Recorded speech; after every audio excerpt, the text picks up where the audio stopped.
Hello and welcome to the Alcohol Free Vibes podcast, a high vibe space where we talk about all things spirituality, manifestation, raising our vibrations, and walking away from the manifestation block that is alcohol. Whether you're newly sober, sober curious, or you've been sober for a long time, this is the place for you if you want to learn more about spirituality, manifestation, and how letting go of alcohol can make you so much more powerful at manifesting. It's time to stop drinking, start living, raise our vibrations, and step into our manifestation power. Let's get started.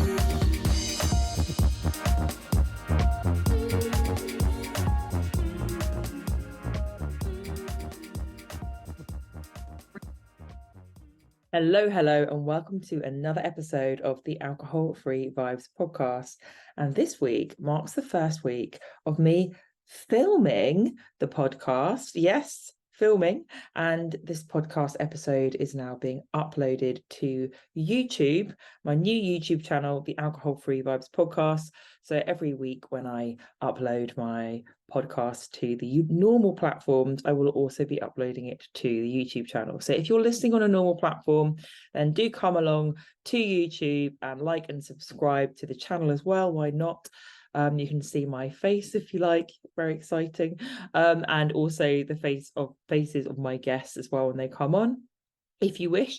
If you're already on YouTube, then hello, here I am talking on camera as well as on the microphone. I resisted putting this podcast on YouTube for such a long time because I was saying to my friends that I reserve the right to look like shit when I was filming my podcast, but I've decided that was a manifestation block, so we're moving through that now. We're putting it on YouTube, all is well, and hopefully it will just reach more people, and therefore I can help more people, and that's the important thing.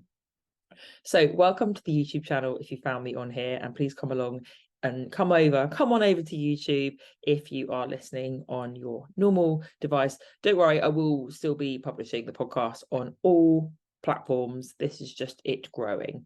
So in this week's episode, I am interviewing Johnny Lawrence, also known as the self-development coach. And I met Johnny a few weeks ago now at a sober event. We both met at Sober Dave's summer party, and we just got on really, really well.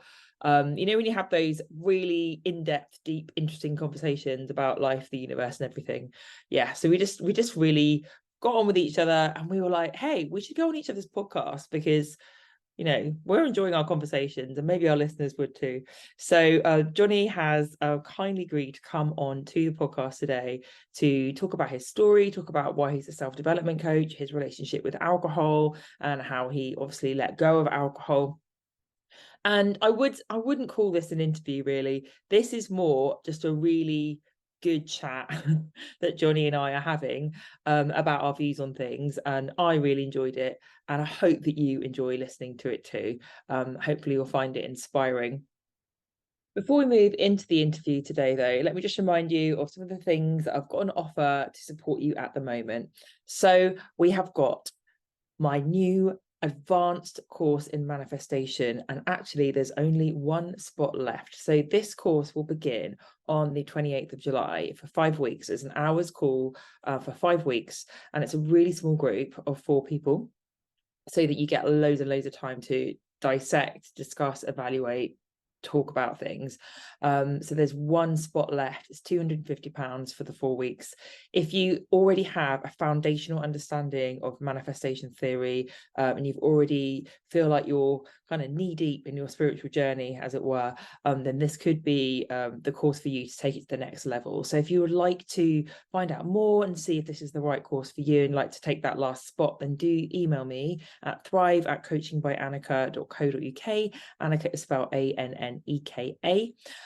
If, however, you would like to start from the very beginning, as Mary Poppins would say. Mary Poppins? Julie Andrews played. No, it was Fräulein Maria. I'm going off on a random tangent. Please ignore me. But if you would like to start from the beginning and you would like to learn in depth about why alcohol is a manifestation block, and you'd like me to guide you step by step through releasing any FOMO that you have around letting go of alcohol so that you can step into true manifestation power, and maybe you'd like to begin your journey with me by taking part in Sober and Soulful, my 6-week immersive course, which starts in September. Now, I've recently changed the pricing structure and the timing structure for this to make it easier for people to fit into their lives. So the price has gone down considerably. And what I've done to kind of balance this out is the course did have 2 calls a week, which is quite intense. So it's now 1 call a week, same content and resources. And the price has gone down considerably to make it more actionable, easy to access for people. So the link for this is in the show notes. If you'd like to find out more about the course content and prices, please click the link. And again, you can contact me if you've got any questions. With regards to either of these courses, if you would like to jump on a free discovery call with me to ask me more questions about it and see if they're right for you, then that's absolutely fine. You can book a free discovery call for me just in the same way that you would to find out more about my coaching options by clicking the link in the show notes or by just sending me an email to organize that discovery call. If you would like to just focus on getting through the next 30 days alcohol free in a really low cost way, then why not sign up for my 30-day alcohol free audio challenge? It's only £20, and each day for 30 days I send you an email at 6 a.m. with an audio file in, and all you need to do is click it and listen to the sound of my voice. And each day I'll give you either tips and tricks, a little pep talk, sometimes a meditation to get you through your first 30 days. On another note, what else do I have? I have Sober and Soulful membership, which is £30 a month. And this includes a monthly group coaching call, which is full of really supportive, lovely people.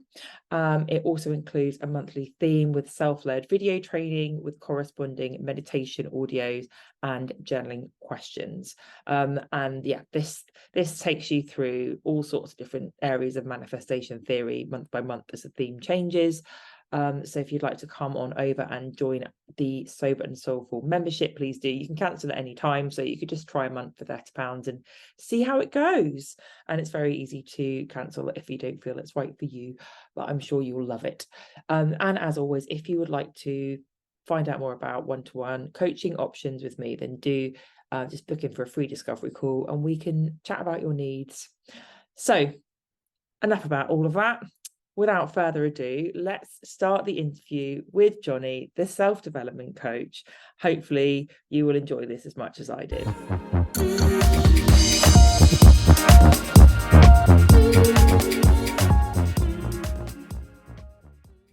Hello, Johnny. How are you today? I am great. How about you? I'm really good, thank you. It's great to have you on the show. And would you like to start off just by introducing yourself to everyone listening? Yeah, I'm going to start off by saying a massive thank you to you. I've been really looking forward to this conversation. It's odd that we get on so well and we literally met weeks ago. Bizarre, yeah, I know, right? You know, but sometimes you meet somebody and you just hit it off, right? You just both understand the world in the same way, maybe. I don't know. Yeah, But totally.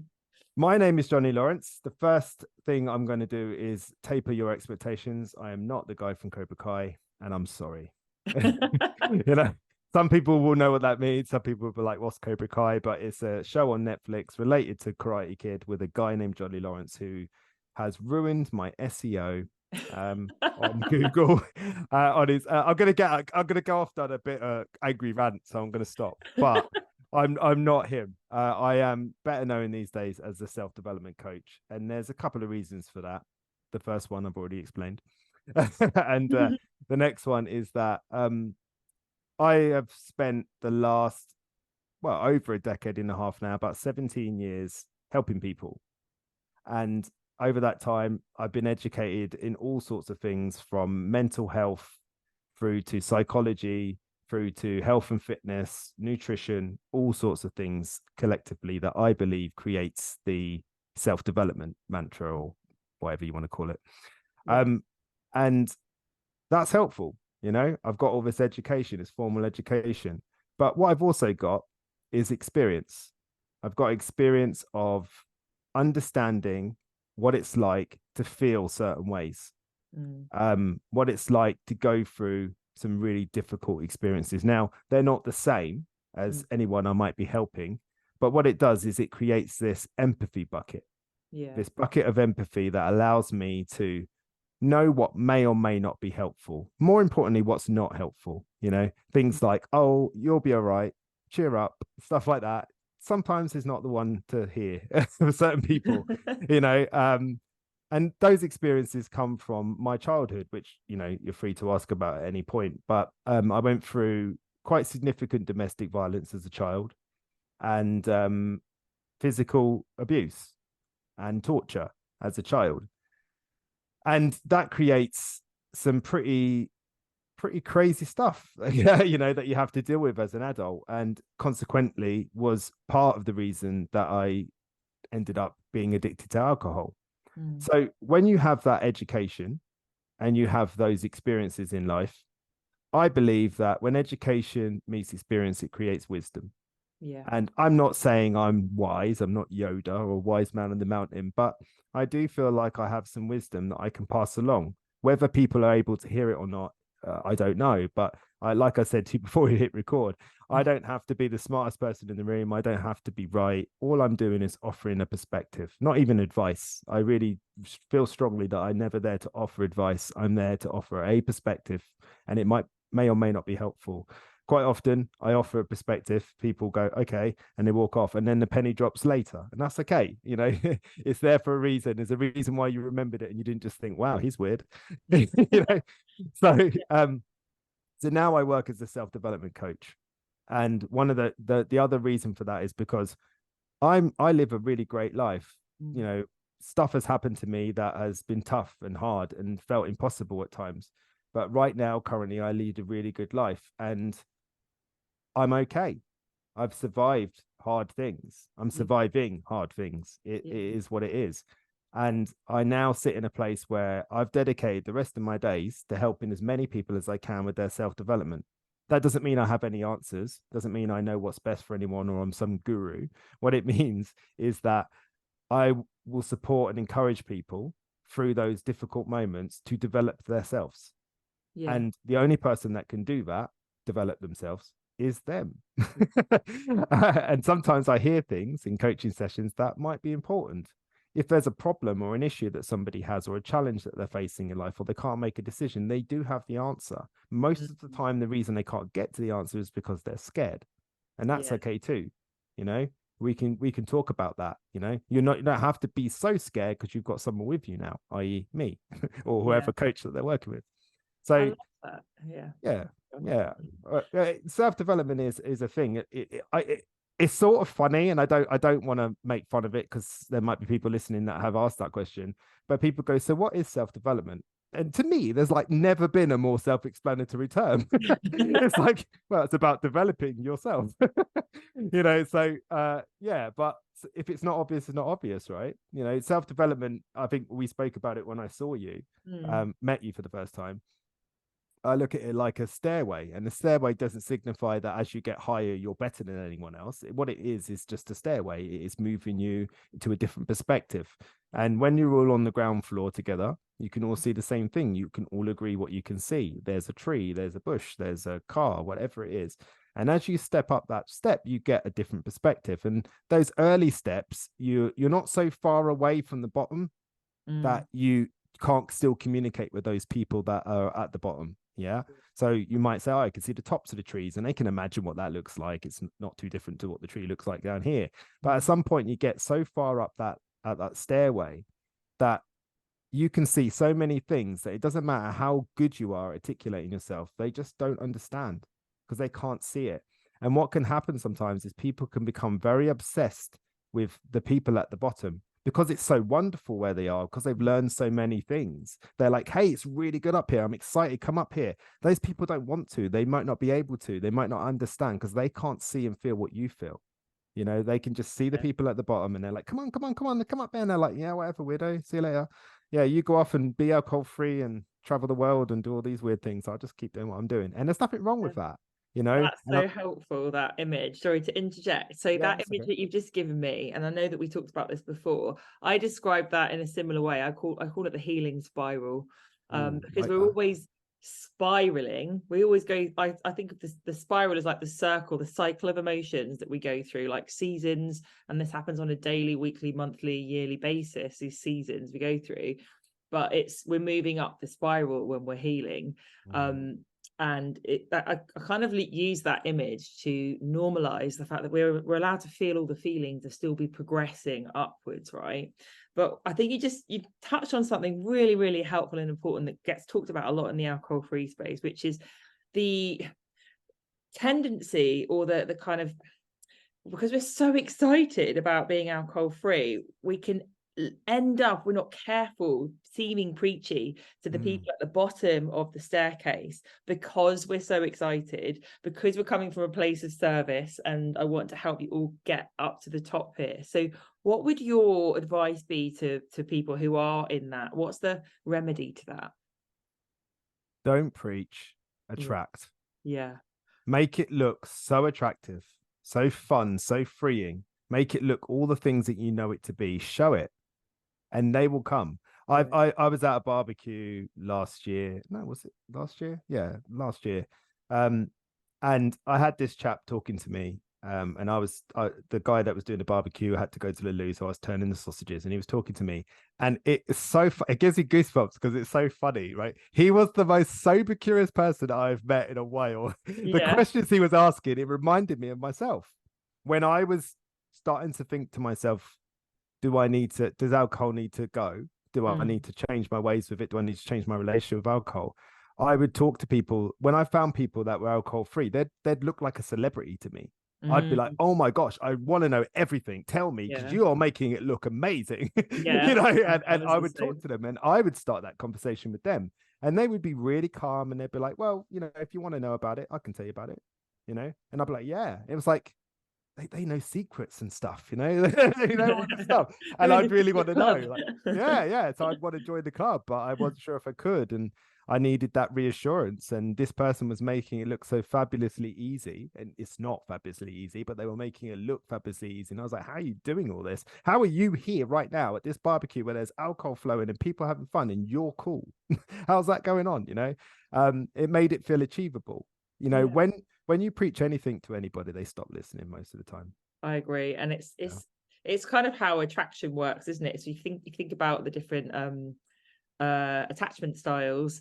I personally think we're all of the attachment styles. It depends who and what's triggering what part of it in us. Yeah. But you can't really have anxious attachment without avoidance. So you chase something, it runs away, and that's exactly what we're doing when we're preaching. We're like chasing someone to do something, and they're going into avoidant. No, I don't want to. And by just being the light and just showing how amazing it is, we're just being secure, and people come to us, and we attract that behavior back. But I'm just going to peel back a little bit, because you've given us some really a really nice overview as to what you do and a little bit about your background. Is there a defining moment or a defining period of your life, do you think, that led you to become a life coach or a self-development coach? No. There are many. And it's funny. I've stopped thinking, oh yeah, now I'm the coach. Now I'm doing it because life keeps doing things to me in the Yeah. sense of like, oh really? You're all fixed, are you? Let's see about that, shall we? Have some trauma. Let's see what Let's happens. just trigger you. Let's just poke Yeah, you over yeah. here. Let's So, see how yeah. fixed you are. So there are lots of defining moments.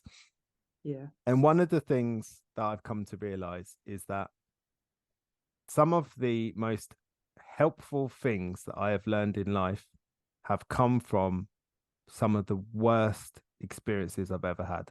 Mm, Experiences that for many years I wished never happened. yeah. I ruminated over them, trying to change them in my mind, trying to find a way to come to terms with it, accept it, move past it, whatever it was, only to realize that what I wasn't doing was learning the lesson from it, which is really difficult. It is really, I'm not going to sit here and say, oh, you've had some trauma happen. What's the lesson from it? Most of the time that will probably get you punched in the face, Yeah. because it's really difficult. But that doesn't mean it's not true. Mm. There are lessons attached to it. And all of that conflict that you feel is because you are resisting. You are resisting, and it's causing conflict. It's not the thing, it's the resistance to the thing. Oh, that really resonates with me. And from what I'm hearing you say, and tell me if I've misinterpreted this, is when we're talking about resisting feeling our feelings, when I feel unsafe. I don't want to feel like that. I don't like that emotion. Go away. I want to feel good. And the irony is that when we stop resisting it and we welcome it and we see that our most uncomfortable feelings are the most healing things that ever happen, Yeah. they move through us, right? And then we just become very wise, well, bit by bit, drip There by was this beautiful analogy that I heard once, and it was when you get stung by a stinging nettle leaf, the antidote to the sting is within the leaf, but rarely are people brave enough to scrunch up the leaf that's just stung them and rub it on the wound, Ooh. and the reason that is because it stung them. And I think that's people. We Yeah. have the answers, but what do? We avoid the place that the answers lie, which is the horrible bit, the Yeah. stingy bit, the bit that stung us, the bit that caused us pain and discomfort. And the learning is then in there. And the thing is, if you don't learn it, if you don't take advantage of that opportunity, then it will most likely happen again, but a little bit worse. This is so true. You reminded me of one of my favorite quotes. I don't know if you've heard of it, from Elizabeth Gilbert, which is, ruin is a gift, ruin is the road to transformation. Oof, Isn't it I good? haven't, but that's giving me full body goosebumps. I know, Yeah, it's yeah. such a great quote, but it's so true. It sounds really depressing, but it's actually not. But why did we even come into the human experience? Why did our souls choose to come into this human experience? I think we came to experience pain. We came to experience pain so that we could grow and expand from it. Ultimately, to move towards joy. We didn't come here just because we're sadomasochists. We came here to move towards joy, but that involves, like, pain is the road sign towards the joy that we're moving towards. And when we learn to lean into that, and I think the fear of pain is worse than the pain itself, right?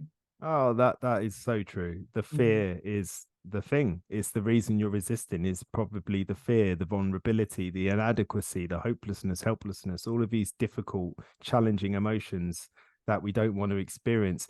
But the thing is, when you look into that pain and you find that wisdom, that knowledge, whatever it is, there's most likely then following that point a decision to make. And that's hard. What if that decision is I need to leave my partner of 20 years? What if that decision is I need to change careers? I went to university and I did a degree and I've focused my whole life around this career and now I want to change it. No, I can't do that. I can't do that. That's too hard. Everyone will be so disappointed in me. All those people that put all that effort into me, they're going to feel like they wasted their time. All of that, right?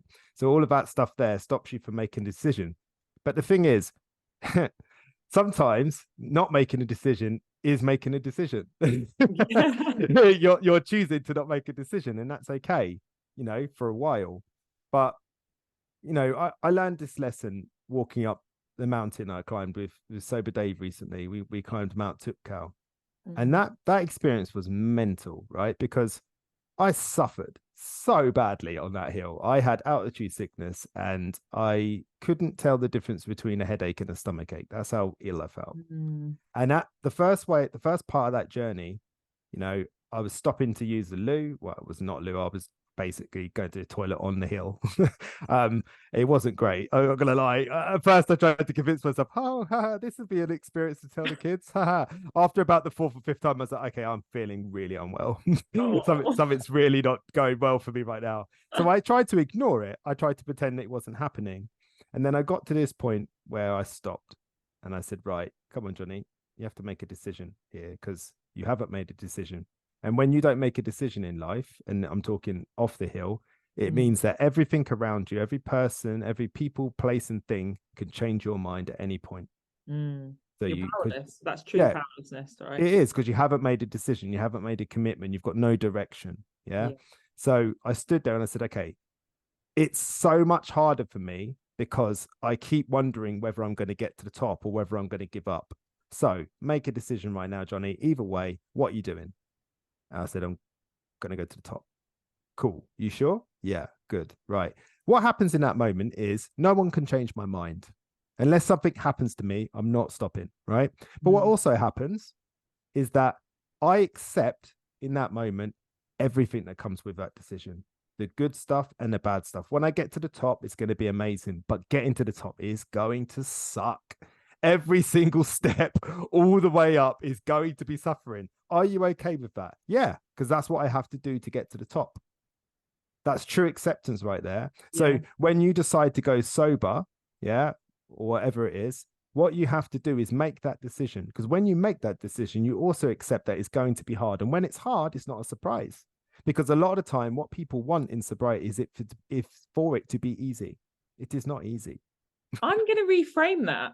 I'm going to Okay. challenge that because I'm not actually disagreeing with anything you're saying. But I don't think I think drinking alcohol is actually much more difficult than not drinking alcohol. And when we've reframed how we see alcohol, it can be easy, the act of not drinking. However, what is the difficult bit is feeling our feelings and showing up for ourselves in a raw state, which is exhausting. I constantly feel exhausted by it.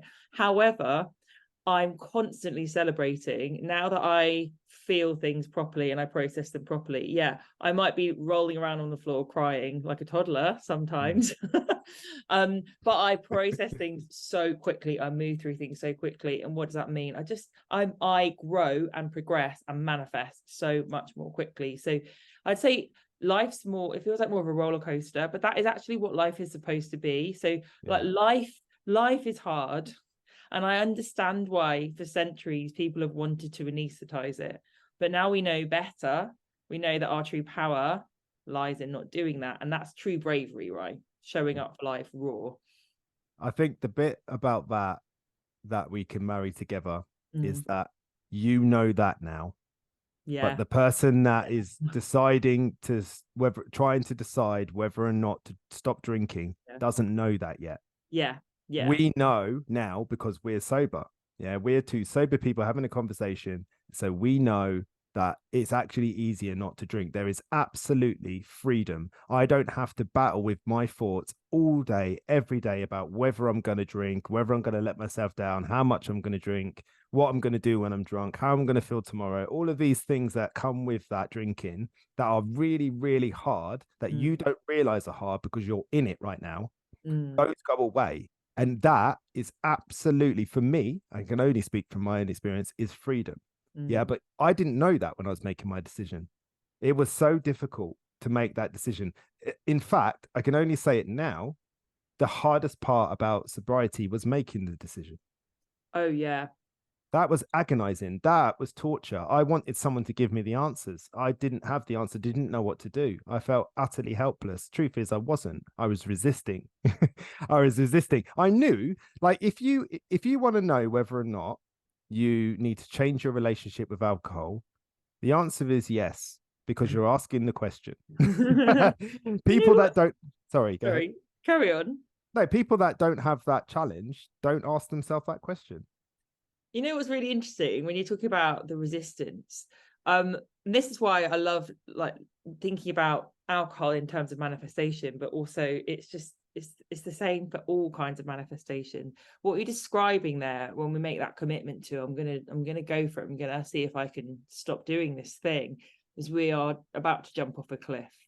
And jumping off a cliff is like one of the most magnetic things we can do when it's in alignment with feedback that we're getting from ourselves. So jumping off a cliff might be like, I'm going to stop drinking, I'm going to quit my job, I'm going to go for this other job, for me it was like moving back from Dubai, I'm just going to do it, I'm going to hand my notice in, I'm going to do it. Jumping off a cliff involves facing our fears, and facing our fears, walking through fears is how we manifest the big stuff. But of course, what happens when we ask ourselves if we want to jump off the cliff? Just the same thing that would physically happen if you put me on the end of a bungee and said, jump off that, Annika. Total mental resistance. Are you joking? Yep. Absolutely not. And that makes perfect sense. Like, do you know what I mean? It makes perfect sense. I saw it on a program recently. I think it was Limitless with Chris Hemsworth. It's on Disney. And he has to walk along a long bar at the top of a very tall building. And he's got a harness on and everything. He's perfectly safe. But to simulate how it might feel, they put a virtual reality thing on him and they get him to do the same thing. And he still couldn't do it the same way. Really? He still had all the same fears and resistance because it feels real. You know, it feels real. And there's this analogy that I talk about with anxiety. And it's I talk a lot about white knuckling. And what that is, in case people don't know, is dry January. Yeah. We can white knuckle dry January because we know there's a beginning and we know there's an end. We know we can go back to the thing afterwards. There's permission there for us. We only have to do it for X amount of time. So we can white knuckle it. And the white knuckling analogy comes from, if I was to get you to hold on to a branch, climb a little way up a tree and hold on to a branch. When you first hold on to that branch, it will feel relatively easy. I'm just holding on. But nothing changes. But over time, it becomes harder and harder to hold on to that branch. And at some point, you're holding on so tight that your knuckles go white, and eventually you open your hand and you fall. Yeah. Now, the bit about that I relate to anxiety is, imagine that branch was on the edge of a cliff, but below that cliff, below your feet, is a cloud, and you can't see what's underneath that cloud. Right underneath that cloud could be land. Could be land. You could be dropping literally a couple of meters, or it could be a really, really long drop. You don't know which it is. And the pain comes from the fear of not knowing. Yeah. Holding on is the problem. The only way you're going to find out is if you let go, you know? And also the need to control the outcome sometimes is the problem. Okay, I want to peel back now a little bit and talk about alcohol then, because this is coming quite a lot, and obviously this is an alcohol-free podcast. We like talking about the relationship between alcohol and personal growth. We've been talking a lot about healing and growing and manifesting. As far as you have experienced, how has being alcohol-free affected your personal growth journey? I have a strong belief that every human has a certain energy, and that alcohol just blocks that, almost on purpose. Yeah, you know. And I remember I'd get some really great opportunities. Maybe someone would ask me to go and speak at some big corporation in London, and it would be a really great opportunity, you know, go and talk at HSBC or something like that, right? And I'd be really anxious about it. Naturally, makes perfect sense. I'm scared about doing something scary. But instead of just experiencing the fear and going, yeah, makes sense, rationalizing it and getting on with it, I would drink alcohol. So now in the morning when I wake up and I've got this big talk to do, not only am I scared, I'm also anxious because I've drunk alcohol and I've not slept and I feel a bit hungover and all of these different things. Yeah. Why was I doing that? Well, it's because I didn't want to experience the emotion. And for me, and again, that's all I can talk about is my own experience, is everything for me was about resisting or an unwillingness or inability to experience difficult emotions. Yeah. And what I have now that I didn't have before is freedom.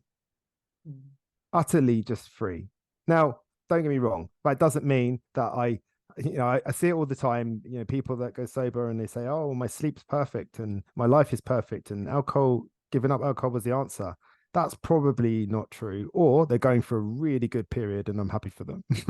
You know, life is going to still be difficult with or without alcohol. But what you are doing every time you have those experiences that are hard is you're building a very, very, very comprehensive toolbox, because you're learning to manage your emotions without any help at all from the outside. You're learning that your body has naturally got everything it needs. Whoever created human beings gave us everything we need to survive. You know, it's only when we start messing about with it that things go wrong, you know. So we add alcohol to the equation, it causes all sorts of problems. So what do I get from not drinking alcohol? I get freedom. I get to experience experiences, good and bad. I get to be with my kids. I get to be present instead of manipulating the day so that I can find the pubs and how I'm going to get alcohol, you know? I get to be with them in their moments and share their emotions with them, whether they're sad ones or whether they're happy ones. It doesn't matter. I get to share them with them. And that is a real gift. That really is. Absolutely. And what you're describing there really is this resilience that we have when we're alcohol free. This resilience and kind of feeling a little bit like a Swiss Army knife. Like I have all the resources within me I need to move through whatever the universe throws at me. And also for me, and I'm sure this is something that you will be able to relate to in some way based on the conversation we've had so far, but do tell me if I've got this wrong. For me, being alcohol free has just been such a spiritual journey and growing of faith, and I'm constantly amazed by how much more magical life becomes the more I don't drink.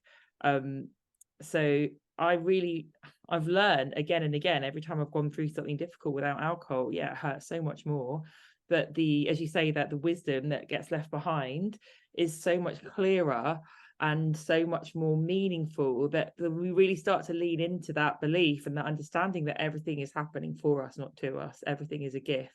And then all of a sudden you're like, well, is life quote unquote hard? Do I want to use that word? Like, it's tiring. Sometimes I'm like, are you joking, universe? Really? Can you give me 5 minutes just to no? Okay, we're up leveling again, right? I'll roll my sleeves up. What am I learning now? Like, I call it like professional development from the universe, but sometimes those modules keep coming hard and fast and you're like, come on now. I need some but yet you're still here, still thriving, you know. And I was going to ask you a question, but I think you just answered it, and that was that, have you now developed that playful relationship with the universe? And you answered the question by going, really? I do. Really, Sometimes universe? I sit in my car and I laugh and I'm like, are you I do. effing joking? Yeah. And this is it. It's like, what we get really well practiced at in life is being really horrible to ourselves and blaming ourselves for everything and making everything really, really unhelpful for ourselves, when actually there is a playfulness to the universe. I had a difficult experience last year, and it was really, really hard, and it tested every single aspect of my being. About 4 weeks later, I had a client who had the same problem, and I was like, really? You think I'm ready for this now, do you? You know, and I was just like, okay, let's see what you could do here, Johnny, you know. And I helped them through it. I supported them, encouraged them through it. But also the gift in it was they were the other side of the problem, so it gave me a perspective that was helpful, helped me understand what was going on the other side. You know, it gave purpose, I'm sure, to your pain, because you were like, oh, if I went through that so I can support this person, then that kind of, I can make peace with that in a new way, right? Yeah. And it's like the universe, I really believe this. And, you know, some people don't love the language, the universe thing. Oh, right, here we go, you know, but the fact is, yeah, we live in a universe. Yeah. And sometimes the universe is always trying to help us. Sometimes we don't like the way it chooses to help us. It's still trying to help though. So it gives us this lesson. What if that horrible thing that happened to you was the only way you were going to learn that hard lesson? What if you had to feel that pain? What if you, like, when you tell a child, don't touch that flame, it will burn you. Child's like, what's burning mean? What does hot mean? What's all that about? I'm just going to touch the flame. Ow, that really burned me. Ow, I'm never touching that flame again. Okay, I get it now. Cool. Yeah, I get it now. I get it. Why didn't you tell me? It was like, yeah, I get it. You get it now, right? You know what hot and burn means now, right? You know, sometimes you have to have those really uncomfortable, difficult, painful emotions, feelings, experiences in order to really learn. You can comprehend it cognitively. You can go, yeah, okay, I get it. It's going to be painful. It's going to hurt, right? But until you get there and you go, wow, no one told me it was going to hurt this much. Yeah, I did tell you that, but you just weren't able to hear it. Now you can hear it, right? Yeah, good. It's like the first time you have your heart broken, right? You know that like having your heart broken is like really painful. and you think, oh yeah, it'll be fine. You like skip off into your first like falling in love experience. You're like, oh, it'll be fine. And then when you do have your heart broken, it's like, oh, now I understand what all of the songs are about this. Yes, exactly that. Exactly that. It's I the get most it. miserable feeling in the whole world. Yeah, Yeah. exactly that. That's exactly it. But just with the I think the relationship example, I quite like using it to explain manifestation theory because it's one that most people can relate to in sort of similar and different ways. But you have to, every time we go through pain, we, as we say, we learn so much. So I can look back at all of, you know, every time I've had my heart broken and go, I would not undo that. Oh my goodness, if I had not have gone through that, I wouldn't be who I am now. That made me. Oh, and my next relationship was all the better for it. And it's the same with all of our difficult experiences. At the time, we're like, please, why are you doing this to me, universe? But I bet I actually won't speak for anyone else. I only speak for myself here, but I can definitely say I wouldn't undo any of them, because how I would have to have learned them. I would still have them to be done. There'd be like jobs on my universal to-do list that I still had to go through, right? At least I've got them done and out of the way.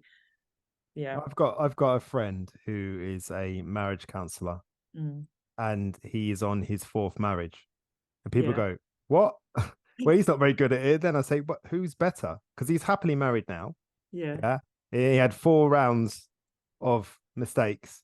He knows how it feels. He's not just read the book and decided he can drive a car. He's been through it. He knows what's realistic, what isn't, what's tough, what isn't, what how things really work in action, you know? Because this is the thing, you know, we can read self-development books to the cows come home, but until we have those experiences, we're not going to really understand some of it, you know? You know, we have to go through it, and not everyone's willing to go through it, and that is okay. You know, it doesn't make you less than or weak or anything like that. It just means that you're not willing. You've got to where you want to be, and you're not willing to go through that. To you, going through that isn't worth what you'll learn. That's okay. Everyone has their. I remember when we climbed the mountain, there were a couple of people that decided not to.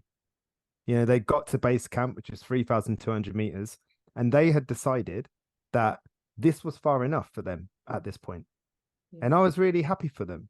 Eventually, at first I was disappointed, obviously, selfishly. I was like, oh, I was really looking forward to walking up with you. But when they said it like that, as I started walking, and obviously as I started suffering, I was like, I wish I was you. You know, but what I realized is that for them in their journey, that was far enough.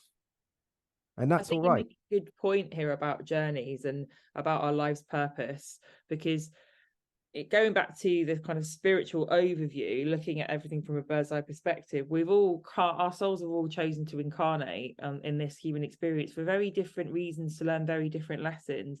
And it's something that as coaches we have to ground ourselves in all the time. Like, who am I to try and persuade you out of the lessons that you came here, that you chose? I'm here to hold your hand and give you a leg up through those lessons. If you choose to you know, ask me for support, to help you work things out, to help you shine a flashlight on where you need to put your next step. But we did all come for very different experiences, and we have, I believe we have soul contracts to go through different things, and it's very, very individual. And I was talking to somebody, it wasn't even a client, it was a friend recently, about feeling guilty for not protecting somebody from something or not stopping something from happening. And I was like, but that would be stealing. Like, they need the wisdom and the growth they will get from going through that. But why would you take that from them? You need to let them have that, right? I have a perspective on guilt. I think sometimes guilt isn't guilt. Guilt is helplessness disguised as guilt, because helplessness is, I can't do anything. No one wants to be in that position. Who wants to feel helpless? No one does. So we'll have an easier emotion instead. We'll change I can't do anything to I didn't do anything, because it's a bit easier to experience. I can blame somebody, that person or myself. That guilt, you know. And it comes down to, with me, everything comes down to one thing: what is helpful? You know, I find a lot of time people say to me, where's the science? And I say, look, I maybe on this occasion, maybe I don't have any science. I'm talking about stuff that I've experienced, and I'm offering you a perspective. Is that perspective helpful? If it's helpful, give it a try, see how it goes. If it's not helpful, then just disregard it. Again, I don't have to be right. I don't think I'm a guru. I'm just offering a perspective. And I rarely do it with clients, because I really do believe that they have all the answers. Yeah. And they're resisting those answers because they maybe don't want those answers to be true. Because what's difficult in life, what is maybe the most difficult, is accepting things that you do not want to be true. You will actively resist that. Why wouldn't you? It makes perfect sense. This is a situation that I don't want to be true, so I'm not going to accept it. Still true though, you know. This is the definition of being stuck, isn't it? And Yes. alcohol perpetuates. I mean, I think in my experience, alcohol was just like keeping me stuck. It's stopping me from healing, stopping me from growing, stopping me from feeling and moving through what I needed to move through. And it was like me sticking my fingers in my ears, singing la la la la la, and everything's fine. Yeah, but you're not going anywhere, Annika. You're stuck. Yeah. And what's crazy about that is that you think it's part of the solution, but it's not. It's actually part of the problem at the time, and you don't realize it. Exactly. And then, and this is why when we say, you know, I love to frame the being alcohol free is it's absolutely incredible. It's magical. I love it. But a part of the magic, like there is magic in the darkness. Part of the magic is that we feel the darkness, that we walk through the darkness bravely. We take what we need from it and we come out the other end. So yeah, in that way, being alcohol free is really hard. But when we walk through the darkness with courage, like it's as hard as we tell ourselves it is, right? It's as hard as we it's not that it's not hard, but you know what I mean. We can feel empowered by moving through darkness, right? Well, we become brave by definition, because you cannot be brave without first feeling fear. So if you're feeling fear and you're doing it anyway, you are literally being brave. People misconceive fear as being weak. No, it's perfectly rational to be scared of certain things. If I'm in a room with a rabid dog and I can't get out, it's scary. It doesn't make me a weak person if I'm about to get ravaged by a dog. You know, it doesn't make me weak. Self-care. Yeah, perfectly rational to be scared, you know. But if I, you know, being brave, you know, I learned this when I was a kid, right? I was led to believe by my father that I was worthless, weak, and that I was nothing, you know, and that I was a fearful person all the time, you know. And I grew up with that narrative for a very long time in my life. I thought I was a weak person, a scared person. And then I realized, well, you're still here, Johnny. So you faced all of that fear and you did stuff anyway. You walked into situations where your brother or sister was being violently beaten and you took the beating. You took the pain. You took all of that stuff. You did that, you know, you shielded and you protected and you did all those things, even though you were scared. You know, you got locked inside of things. You got potentially, it was a time when my father held my head underwater and I thought I was going to drown. You know, all of these things happened and I survived them all. Does that make me weak or does that make me brave? I feel like it makes me, I think it makes me brave, and it feels a bit much saying, so, hey, I'm brave. My name's Johnny. I'm brave, you know, but I think it's a help. Again, that is helpful. You know what's so weird? I'm just going to share this because this is like, I love how life mirrors things. I don't know if you find this, Johnny. I'll share this now to all the listeners. Some of you might be clients, but you find like a lot of the time when you're speaking to clients, they mirror something back that's been coming up for you or that you just worked through, and you realize, you know, life's beautiful synchronicities. I've literally had like a big breakthrough on something I've been working through recently, and my big breakthrough light bulb moment in my reframe this whole situation, can you guess it, was I'm brave. And you're just basically saying the same thing and you're mirroring it right back at me. I love it. Life has funny ways. I felt that actually. I could feel that. I could see it in your eyes. Yeah, it's that's why I labeled it. You know, well, energetically sensitive.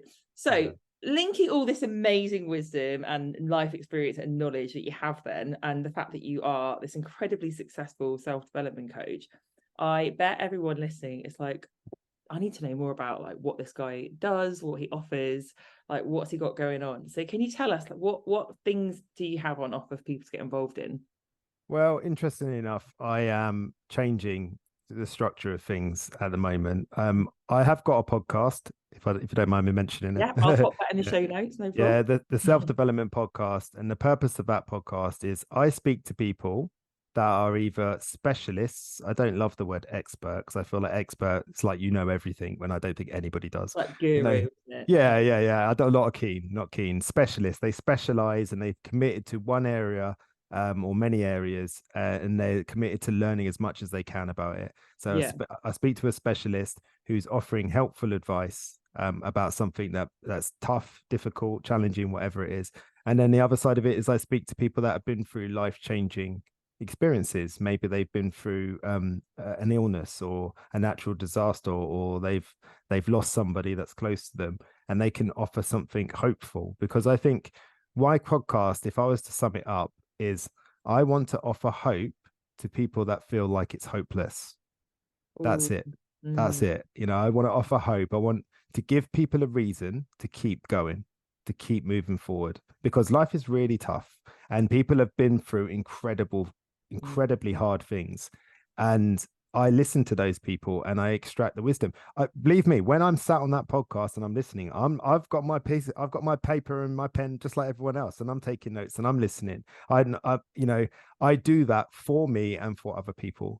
That's what that podcast is. It's a self-development podcast, and it talks about anything. I've had people talking about homelessness. I've had people talking about limiting beliefs. I've got some people coming up soon that's going to be talking about Down syndrome and having a child that's Down syndrome. And people might say to me, well, how is that self-development? Because it's not just self-development as in, oh yeah, let's talk about motivation. Let's talk about values and beliefs. Let's talk about limiting beliefs. No, I want to talk about everything. I want to talk about hard situations that are really difficult. And I want to show you an example of somebody that's been through that and has taken some wisdom and some knowledge that they can pass along that may or may not be helpful. And that is true self-development. That's not toxic positivity. That's not spiritual bypass. That's showing up for the professional development from the universe. That's really authentic self-development. I like to think so. That's certainly my intention. So that's one thing, the podcast. And I do masterclasses as well. I'm about to, in a few weeks' time, release one called Validating Your Anger.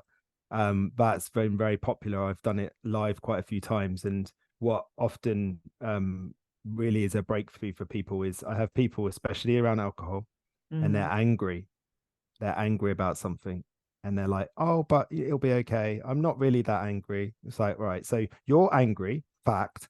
And you're not validating your anger because you're telling yourself you shouldn't be angry or you're not angry. Is that not resisting again? Here we are back at resisting. Other podcast we could do, because I have this thing that I think anger is my favorite emotion. Yeah. It is a clear message. Yeah. I tell you what, with anger comes clarity. You know, when someone's angry, they know why. Know why. And also, like I love describing, you know, the Holiday. I don't know if you've seen the film The Holiday.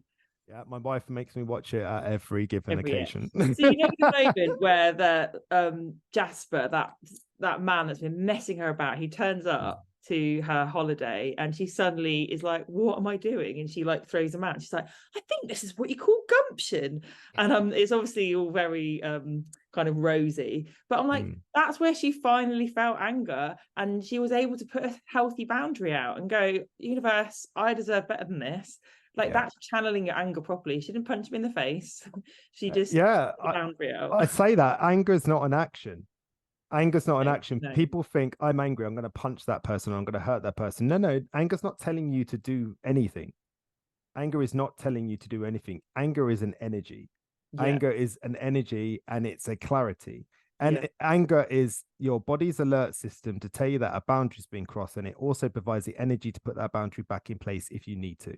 That's what it is, you know. But it can also be a secondary emotion. So it could be an avoidance tactic. So you're angry because actually you're feeling helplessness, or you're feeling inadequacy, or intense vulnerability. That primary emotion is an emotion about an emotion. That secondary emotion is an emotion about, the primary emotion is the emotion about an event. The secondary emotion is an emotion about an emotion. So you're having anger because you won't have vulnerability. You're having anger because you won't have helplessness. You're having anger because you won't experience fear. You are using that as a way to avoid the real emotion. And that's why you will never process it, because you are not trying to process the right emotion. You're trying to process the secondary emotion, which is a secular emotion, and will always lead you back to something like blame, judgment, resentment, whatever. And you'll go round and round and you'll feel stuck. We speak the same language, Johnny. Yeah. Yes, music to my ears. So that sounds an amazing masterclass. So I will definitely, if you send me the link for that, I'll put that in the show notes as well. I might even sign up for that myself. And anything else that you'd like to share that you offer to the audience? Well, no, just coaching, and Instagram and things like that. Look, people, I get a lot of coaches, right? They say, Johnny, why are you giving so much information away on your Instagram, right? Like that, that's for us to know, not for the clients to know. And I say, Oh, what are really? you talking about? Like I don't know anything that I didn't learn in a book or learn the hard way. And Yeah. if I can pass that along, look, information is free. It's what you do with it, right? And what I realize is that people don't buy information. They buy the way it's translated. Yes. Now, I'm not for everybody. There'll be people out there that just think I waffle on about nonsense, and that's fine. That's okay. I'm not for everybody. But for the people that can hear what I have to say and it's helpful, good. That's the point. Yeah. And I put up stuff on social that I've learned about, because, like, for example, today I'm putting a post out about the spotlight effect.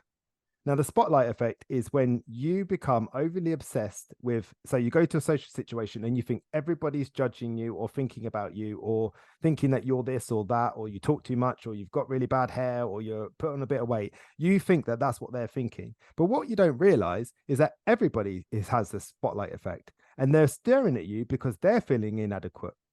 And true.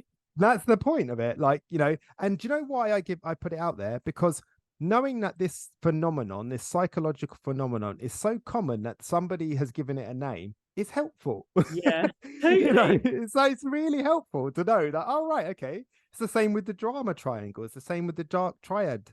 All of these different things. Like, everybody's a narcissist these days, apparently. No, they're not. Not everyone's a narcissist. Sometimes you don't like what they're saying and you've called them a narcissist because you don't like it. And that's helpful, because I'm trying to get people to realize that, the more you start shouting out words like narcissist or this or you're a psychopath, is, again, you're encouraging chronic rumination, which keeps you in the same place. You are focused on blame, judgment, you're focused on resentment instead of focus on how you can move forward. My mantra for life is focus on what helps and heals, not what hurts and holds you back. Too many people are focusing on what's hurting them and holding them back. They are replaying those events over and over again, trying to change them. They're not going to do that. So what is helpful? Helpful is to move forward. Now, it doesn't mean you have to forgive anybody, or you need to, some people say, oh, you forgive for you, not for others. No, some people can't get forgiveness. I can't forgive my father. What I can do is I can accept the situation. And what that means is not that I accept what he did, is that I accept how I feel about what he did. Because that's on me, and that allows me to move forward instead of feeling trapped. Because that chronic rumination, that some things happen to people that are so painful and so unbearable and so unfair, and they should not have ever happened. And that will always be true. That event will always be in your life like a dangling carrot that you can grab at any point, like a thread on a jumper. We've all done it. We've all had a little thread on a jumper. I'll just yank it off. And before you know it, we've got a whole handful of thread, and we wish we'd never pulled it. And that can sometimes be what life's like. We can pull on those horrible memories, those horrible feelings, but why? What is it going to do? How is it going to help? It's not. So we need to let go. I'm going to ask you if you've read a book by Shaman Durek called Spirit Hacking. I talk about it quite a lot. You would love this book, and there's a whole chapter. There's a chapter on alcohol and why it's the quickest way to lower your vibrations. But he also has a chapter called Forgiveness. He talks about there's a difference. He says you don't have to forgive anybody. Like, you don't. What you want to do is you want to accept what happened. Doesn't mean you forgive it. You're just like, yeah, that happened. I've come to terms with the fact that happened, so I can let it go. But I haven't forgiven them. Like, no, my boundary's still like rock solid. Absolutely. And that really resonated with me. And that sounds like what you were describing when you were saying that, and I'm very here for that. Like, do you know what the greatest gift that anyone can give themselves is? Ultimately, it's the one thing every client will say they've gone from hating what I say to it always be rattling around in their head. And the greatest gift you can give yourself is compassion. Yeah. And the greatest gift that you can put towards anybody else is compassion. Because what compassion does is it puts you in the other. Life is so messy and so difficult, and everybody wants to say, oh, you should just do this, this, and this. But when you get into that moment and you feel the energy and the currents that are all around you, that are drawing and pulling you, all the different scenarios and situations and people that are all involved in it, all the different agendas, it can get complicated and messy. And can you really say that in that situation that you would have done anything differently? Difficult question to answer, because you're not in that situation and you don't understand. And my father, he was born in Nigeria, and he was subjected to public floggings. He was dragged out into the street, 8 years old, and beaten with a cane in front of an entire village. And it was normal. And then he was taken from that environment and he was put into the UK environment where that's not an everyday occurrence. So with that as an upbringing, with that as his programming, I can understand how he felt it was okay to behave the way he did. Does it make it better? Do I forgive it? No, because I still wish it didn't happen. But the point of it is that, have you ever heard of the 3 bowls experiment? I don't think so. Tell me more. So you have 3 bowls, right? You have the middle bowl, which is lukewarm water. And you have one side that's boiling hot and the other side that's freezing cold. You put your hands in the lukewarm water and you recognize that it's lukewarm.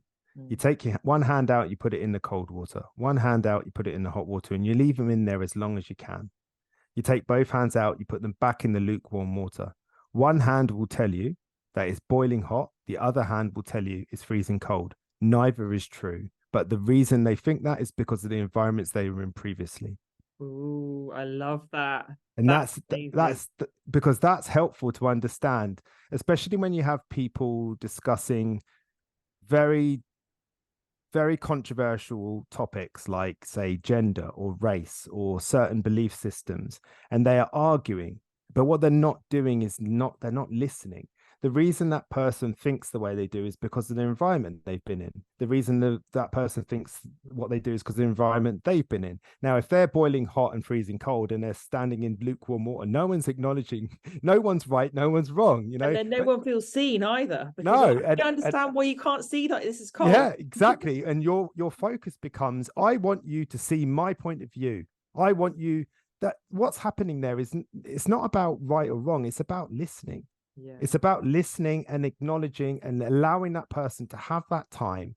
Because if you do that in a kind way, if you do that in a compassionate way, then that person may accept that you don't have the same views as them, and they'll accept it because they understand why. Yeah. They understand where you're coming from. Oh, okay, you grew up in this environment where that wasn't something that happened, and that wasn't something that was safe, or that wasn't something that made any sense. Oh, you have that view for the same reasons, right? Compassion. I understand. Right, good. Now we don't have to think the same way. We can just accept that we think differently and move on. When people make sense, we can let things go. Oh, absolutely. Agree, Absolutely. I completely. On that note, I think that's a very good point to finish on. When people make sense, when we make sense, we can let all sorts of things go and move through and heal. Johnny, thank you so much for coming on today. We could probably talk for another hour.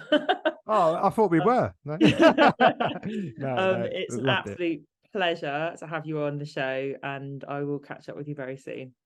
Thank you. Thank you. Thank you so much for listening to me today. If you would like to have the chance of winning a free one-to-one coaching session with me, then I'd love it if you could leave me a 5-star review. All you need to do is take a screenshot of the review and send it to me at thrive@coachingbyannika.co.uk, and I would love to connect with you. If you would like to connect with me further and you'd like to download my free guide, then please go to my website and you can do that, and you'll be added to my mail list. Or if you would just like to book in a free discovery call with me, then you can do so via my email address or through my website. All of these links will be in the show notes. And I hope you have a wonderful, magical, sober week, and I will see you this time next week.